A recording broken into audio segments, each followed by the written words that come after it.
Instagram has added a new feature allowing users to share public comments on other people's Instagram stories. I'm Jessica, and in this video, I'll show you how to allow comments on your own stories and how to leave comments on other users' Instagram stories. Now let's get started. To enable comments on your own Instagram story, open the Instagram app and go to your profile.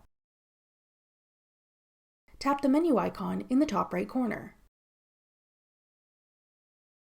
Scroll down and select Comments. Then tap Stories. You can then choose if you want to allow comments from everyone, only people you follow, or turn story comments off. You can also block specific people from commenting on your story if you like. To leave a comment on someone else's Instagram story, open their story and tap the comment icon in the bottom left corner to open the comment section. Here you can type in and post a comment just like you would on any other Instagram post. These comments will be visible to anyone else who can see this person's story, so be mindful that others can see what you post. The user who posted the story will be notified that you left them a comment.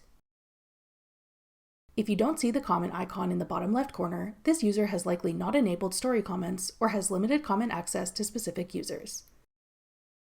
That's all it takes to leave comments on Instagram stories and enable comments on your own stories. To learn more about fun Instagram features, check out our full playlist of Instagram tutorials. Click the playlist on your screen now to watch. Thanks for watching. If you found this video helpful, we'd love it if you'd hit the thumbs up button below and subscribe to our channel. We put out great new tech tutorials like this one every week.